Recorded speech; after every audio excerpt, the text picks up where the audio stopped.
Rádio França Internacional.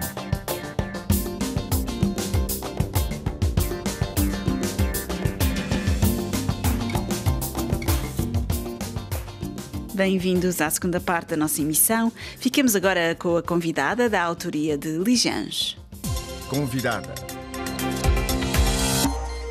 Inês Macamo Raimundo é investigadora em processos migratórios nas questões de segurança alimentar urbano, aqui na Universidade Eduardo Mondlane.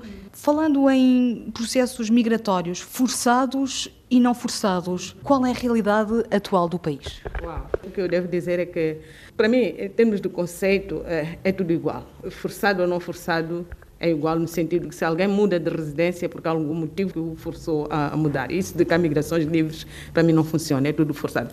Mas, na realidade, usando os conceitos que têm sido aceitos mundialmente, falando de migrações forçadas, nós estamos a referir pessoas que são obrigadas a mudar da sua área de residência habitual por causa dos fenómenos naturais, neste caso desastres naturais, nomeadamente ciclones e cheias, mas também por questões militares. E no caso de Moçambique, desde a independência, na verdade, nós nunca tivemos uma paz efetiva como tal, e tudo isto tem obrigado a deslocamentos populacionais, de tal forma que eu falo que a população moçambicana anda com a casa às costas, nunca conseguiu ter uma verdadeira vida sedentária por causa destes fenómenos. Um dos fenómenos mais preocupantes em Moçambique nos últimos 4 anos foi o agudizar das tensões militares e dos ataques no norte do país, em Cabo Delgado, que tem provocado milhares de deslocados. Fala-se de refugiados internos e, como especialista nas questões migratórias, é correto usar este termo de refugiados internos ou são migrações?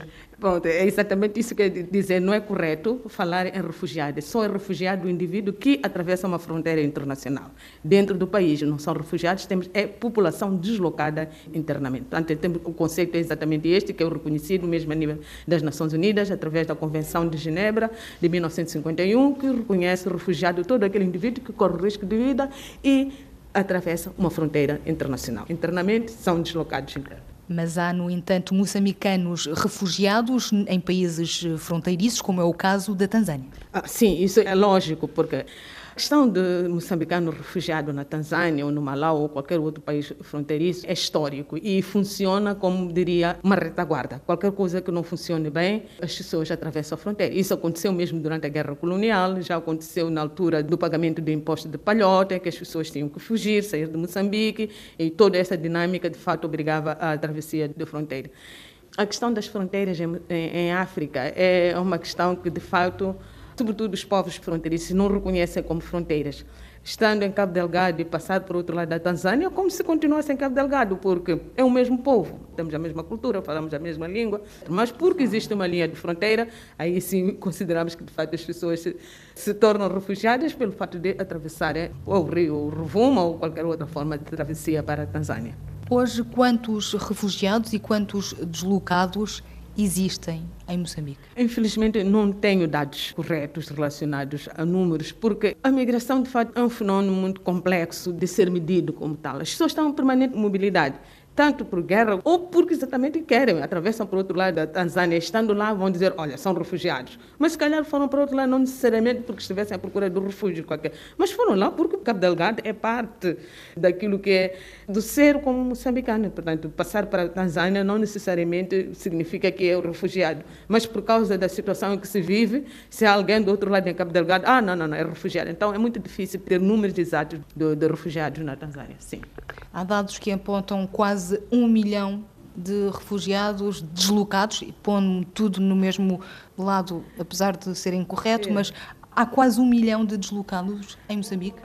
Bom, eu aí não poria as minhas mãos no fogo para dizer 1 milhão de deslocados, porque assim, a imprensa, desculpe, às vezes não sei de onde vem essa informação, mas o que é certo é que muita gente joga com os números. Depende dos objetivos. Falar que há 1 milhão de refugiados, incluindo a população deslocada, pode nos levar a uma dimensão muito grande do que é que está a acontecer, exatamente, o que está a acontecer. Mas, ao mesmo tempo, também subestimar os números pode ter um outro significado. O que eu reconheço é que existem pessoas que estão em situação de perigo, pessoas que precisam ser protegidas, seja do lado do território moçambicano ou eventualmente aquelas que atravessaram para a Tanzânia. De que forma é que estas pessoas que perdem casa, perdem terras, portanto, produtos agrícolas e alimentares de subsistência, o que é que acontece a estas pessoas que perdem tudo? Bom, o Estado moçambicano já ratificou a Convenção de Kampala, porque até então a grande preocupação era a proteção dos refugiados, ok? Através da Convenção das Nações Unidas, ou Convenção de Genebra de 1951, que a União Africana, na verdade, também adotou. Em relação à população deslocada internamente, praticamente não havia nada. Agora, esta convenção, na verdade, reconhece que estas pessoas precisam ser protegidas, precisam de um tratamento especial, tem que se lhes dar dignidade. Não basta só colocar as pessoas num campo de reassentamento, é tudo. Há muita coisa que precisam essas pessoas, como bem disse, precisam de recuperar o que eram antes do desastre, ou seja o que for, porque pode ser também na questão climática, mas também na questão militar.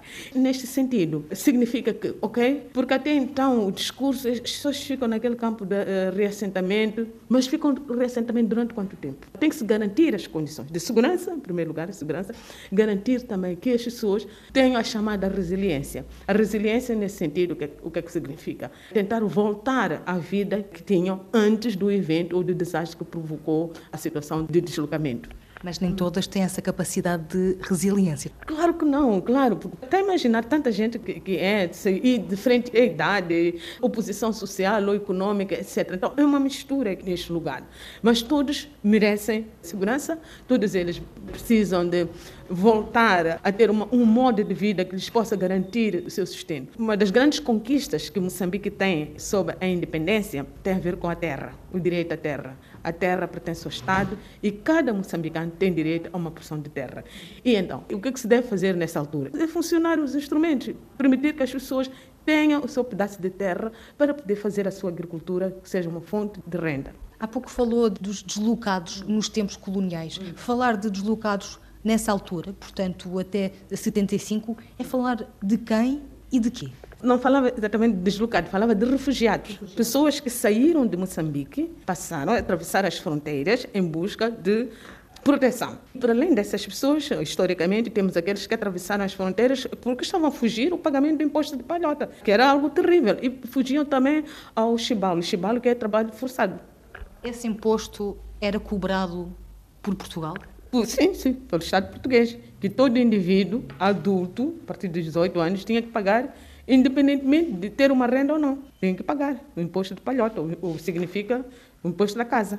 E, portanto, havia quem não quisesse pagar esse imposto, que não quisesse submeter-se ao invasor, ao colonizador, refugiava-se noutros países. Refugiava-se para onde e que países acolhiam estes refugiados? Primeiro, permita-me que eu diga que não era só porque não queriam sujeitar-se ao colonialismo, sim, isso é um fato, mas também porque não tinham condições para tal. Iam para onde? Para os países vizinhos, Tanzânia e Malau, fundamentalmente. Sim, e Zâmbia, claro, também. Assim. E estamos a falar de muitas pessoas? Muitas pessoas, sim. Muitas pessoas, bom, não posso estimar, mas de tal forma que há um trabalho que eu escrevi já há algum tempinho sobre uma família em diferentes fronteiras. Quando estamos em Malau, é difícil de saber quem é moçambicano e quem é malauiano. É o mesmo povo. Só para ter uma dimensão do que foi durante a guerra. Malau, apesar de ser um país pequeno, do tamanho de uma das províncias... A guerra de 16 anos. Malau recebeu o maior número de refugiados a nível da África Austral. 1 milhão e tal, por aí. Que são pessoas que, ao mesmo tempo, dizem que são moçambicanos ou que são malauianos. Mas, se estamos do lado de Moçambique, eu pergunto, tem familiares? Sim, do Malau eu tenho. Estamos no Malau? Sim, eu tenho família em Moçambique. Sim, então, e cria, de facto, esta situação, que Malau, na verdade, é o país que dificilmente nós encontramos reais fronteiras como tal. Tanto mais que é a única fronteira, Moçambique e Malau é a única fronteira que não tem limites como tal. Era Inês Macamo Raimundo, investigadora em processos migratórios na Universidade Eduardo Mondlane, aqui em Maputo, a nossa convidada de hoje.